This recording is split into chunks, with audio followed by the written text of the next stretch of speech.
Hello दोस्तों। मैं हाजिर हूँ आपके लिए एक बार फिर से एक नई नागराज की कॉमिक लेकर, जिसका नाम है नागराज का दुश्मन। प्रोफेसर नागमणि का बनाया एक अद्भुत नागमानव नागराज, आतंकवादियों का घोर शत्रु नागराज, जिसका सफर आसाम के घनघोर जंगलों से आरंभ होकर शंकर शहनशाह के आश्रम में पहुंचकर समाप्त नहीं हो गया था। जब तक विश्व का एक भी आतंकवादी दल मौजूद है, नागराज का ये खूनी सफर जारी रहेगा। भारत की राजधानी दिल्ली की भीड़ भरी एक सड़क पर एकाएक उस वृद्धा ने चीख चीख कर सबका ध्यान अपनी ओर आकर्षित कर लिया। अरे मेरा पर्स! चोर चोर! पकड़ो, वह मेरा पर्स लेकर भागा है। फिक्र मत कर माई, हम अभी तेरा पर्स लेकर वापस आते हैं। चल बहादुर। दोनों हवलदार उस उचक्के के पीछे लग गए, परंतु तभी एक ट्रेन की आवाज ने उन्हें रोक दिया। बच्चू कहाँ जाएगा बचकर? पर ट्रेन आ गई। उफ, इस मालगाड़ी को भी अभी आना था।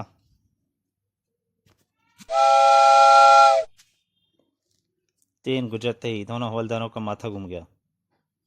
आए कहाँ गया कमबख्त? गायब। वृद्धा के साथ कुछ और लोग भी वहां पहुंचे। लगता है वो पर्स लेकर भागने में सफल हो गया है। आजकल के चोर उचक्के पुलिस वालों से तेज दौड़ते हैं भाई। हाय मेरा पर्स! अरे तुम दोनों इतने हट्टे कट्टे होकर एक छोटे मोटे चोर उचक्के को नहीं पकड़ पाए? वो माजी माजी, वो ट्रेन! अरे ट्रेन ट्रेन क्या करता है? नागराज का नाम सुना है? नागराज? अगर नागराज यहाँ होता तो किसी की क्या मजाल थी कि को वो चक्का मेरा पर्स छीन कर ले जाता। उसने विश्व के बड़े बड़े आतंकवादियों के चक्के छुड़ा रखे हैं। और एक ये है, पुलिस के नाम पे निकम्मे आदमी। हाय मेरा पर्स! चलो भाई चलो, अब यहाँ क्या रखा है? काश मैं नागराज होता। बेचारे दोनों हवलदार। बहादुर प्यारे, डूब गई अपन की लुटिया तो। हाय रे, काश मेरे शरीर में भी 2-4 हजार सांप वास करते होते तो मैं उस चक्के की तभी एक सांप। सांप सांप सांप! सांप कहाँ है सांप? और दोनों ई भागो। इंग्लैंड के नॉटिंघम शहर से दूर नदी किनारे पिकनिक मनाते कुछ बच्चों का एक समूह। या ये गई फुटबॉल! और फुटबॉल सीधा पेड़ पर जाकर लटक गई। यह क्या, बॉल तो ऊपर ही अटक गई। खेल खत्म। बॉब के बच्चे, इतनी जोरदार किक मारने की क्या जरूरत थी? एल्बर्ट, मुझे क्या मालूम था कि बॉल ऊपर ही अटक जाएगी। अब लड़ने से बॉल तो नीचे आने से रही। फिर क्या करें? बॉब, मैंने अभी भी नागराज का नया कॉमिक नागराज और शंकर शहनशाह पढ़ा है। इस समय हमारी मदद केवल नागराज ही कर सकता है। नागराज, मेरा सुपर हीरो नागराज। ओ नागराज! नागराज और शंकर शहनशाह, इस कॉमिक के बारे में जानने के लिए मैं इस चैनल पे इससे पहले ही डाल चुका हूँ। अगर आप पढ़ना चाहते हैं तो वो जरूर पढ़ें। क्या काश नागराज यहाँ होता! काश मैं भी नागराज होता तो। और वो सपना देखने लगा। शू, मैं भी फुटबॉल उतार लाता हूँ। और पेड़ पर चढ़ा। ये लो अपनी फुटबॉल। तभी हवा के झोंकों से फुटबॉल नीचे आ पड़ी। ओह! सुपर हीरो नागराज का नाम सुनते ही नीचे आ गई। उधर एक तरफ नागराज का नाम बच्चे बच्चे की जुबान पर था, और इधर स्विट्जरलैंड में अंधेरे में डूबी एक इमारत। इमारत की 20वीं मंजिल, जिसकी चारों दीवारों पर लोहे की कीलें लगी हैं। उन कीलों में हर समय घातक करंट प्रवाहित होता है, जिससे स्पर्श मौत का मतलब है मौत। ची ची ची। छत के प्रत्येक कोने पर एक एक प्रशिक्षित कमांडो, जिनकी गनें किसी भी संदिग्ध व्यक्ति को देखते ही भून देने को आतुर रहती हैं। इमारत की इस 20वीं मंजिल पर स्थित है यह बैंक ऑफ स्विस, जिसके वॉल्ट में बड़े बड़े उद्योगपतियों की गुप्त खातों की बेशुमार दौलत कैद थी। और था सैकड़ों लॉकर्स में कैद एक अनमोल खजाना। और आज इस बेशुमार दौलत पर निगाह थी जो प्राइड होटल की 30 मंजिल इमारत की छत पर खड़े उस शख्स की। और यह साया था नागराज का। हा हा हा, कुछ ही देर में इस बैंक की सारी दौलत मेरी होगी। ना ना ना, चौंकिए मत, यह 100% नागराज ही है। दीवारों पर लगी कष्टयुक्त लोहे की कीलें मेरा क्या बिगाड़ लेंगी। सब रस्सी फूट पड़ी। इस सरपरस्ती की मदद से मुझे बैंक की छत पर उतरना है, जहां करंट का कोई खतरा नहीं। नागराज नागरस्सी पर लटकता हुआ मंजिल की ओर बढ़ा, और चीते से भी चौकन्ने एक कमांडो की निगाहों में आखिर वह आ ही गया। अरे, क्या हुआ नंबर 10? खतरा कमांडोज, कोई रस्सी की मदद से बैंक की ओर आने की चेष्टा कर रहा है। कमांडो नंबर 10 की ओर बढ़ता। कमांडो नंबर 9 अचानक बुरी तरह चौंक पड़ा। अरे, यह क्या बंधा है? रस्सी, सांप, सरपस्सी, नागराज, इसे हवा में ही शूट कर दो। रस्सी कैसे बांधी होगी? कमांडो नंबर 9 चीख पड़ा। नहीं, गोली मत चलाना, वह नागराज है। सब एक साथ बोल पड़े, नागराज? हाँ, यह देखो, नागरस्सी, जरूर बैंक पर कोई मुसीबत आई है। जो नागराज हमारी मदद के लिए आ गया है। वह दुश्मनों का दुश्मन नागराज है, आतंकवादियों, खूंखार अपराधियों का काल। नागराज, कोई गोली न चलाए। नागराज निर्विघ्न छत पर उतर आया। सभी सर्प वापस नागराज के शरीर में समाप्त गए। नागराज, तुम यहाँ? ओह, तुम मुझे जानते हो? सब तो ठीक तो है ना नागराज? मेरे लिए तो सब ठीक ठाक है डियर कमांडो, लेकिन अब तुम्हारे लिए ठीक नहीं है। क्या मतलब? मतलब ये, डिशुम, डिशुम तड़ाक।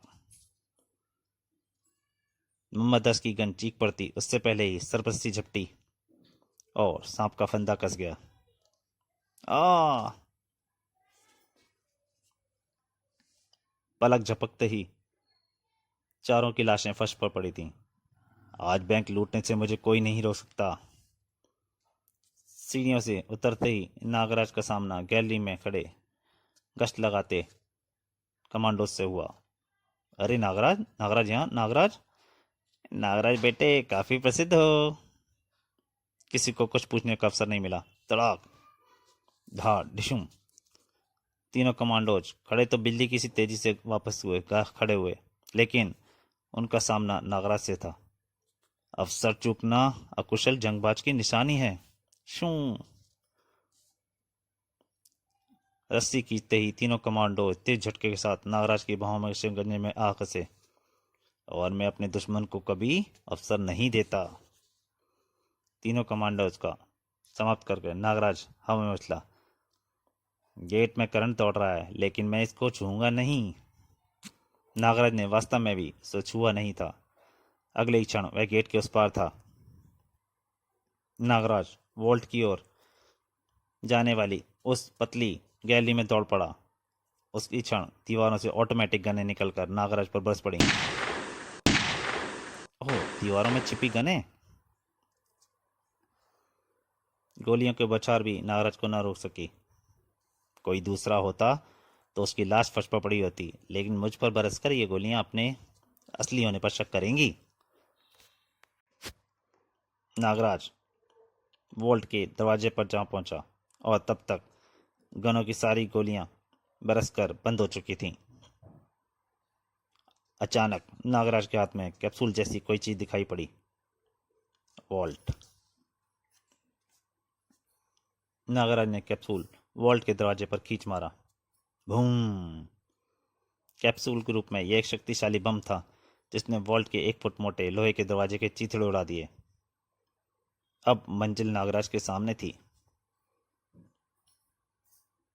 खजाना इस तहखाने में है, और तहखाने के फर्श पर बर्छियों का जाल बिछा है, ताकि इस अंधेरे में कोई लुटेरा अगर वॉल्ट लूटने के लिए हिम्मत करके भीतर तक कदम बढ़ाए तो एक अक्ष उसके लिए मौत का कालीन साबित हो जाए, मौत की सलीब बन जाए। नागराज की सरपस्ती छत पर लगे पंखे पर कस गई, और नागराज झूलता हुआ उन बर्छियों को पार कर बेशुमार दौलत के बीच जा पहुंचा। भारत से सर्वाधिक सुरक्षित बैंक की है बेशुमार दौलत अब मेरी है।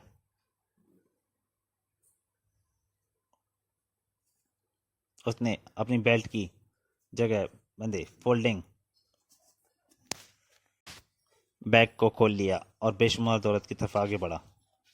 खनाक जूते की ठोकर से उसने दौलत की आंख को आजाद किया। उसी के साथ नागराज एक क्षण के लिए चौंक पड़ा। उस अलार्म!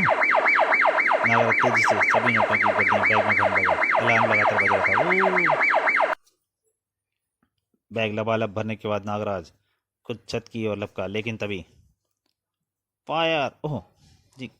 और लेकिन नागराज सुरक्षित छत पर पहुंच गया। और नागराज, सर्वे तो नागराज है। नागराज और बैंक डकैती, असंभव! लेकिन कमांडो अफसर की अपनी आंखों पर विश्वास करना ही पड़ा। यह शत प्रतिशत से नागराज था सर। मुझे तुरंत सूचना दूसरे केंद्रों को प्रसारित करनी होगी। और यह सूचना ने सनसनी फैला दी। नागराज को देखते ही गिरफ्तार कर लो। नागराज द्वारा स्विस बैंक डकैती। अगले दिन की न्यूज पेपर सुर्खियों से भरे पड़े थे। Bank robbers, Nagraj the robbers, आतंकवाद का दुश्मन नागराज, विविध स्वरूप। जिनेवा से लंदन जाने वाले स्विस बैंक के एक बोइंग विमान एयरपोर्ट में उड़ान भरी। विमान के साथ ही एक शरीर भी हवा में उठ गया। विमान के नीचे कोई लटका हुआ है। कौन होगा? कहीं कोई टेररिस्ट तो नहीं? तो दोस्तों, नागराज का दुश्मन का पहला भाग यहीं तक। इसके दूसरे और अंतिम भाग में जल्दी आपके सामने हाजिर होऊंगा। तब तक के लिए नमस्कार।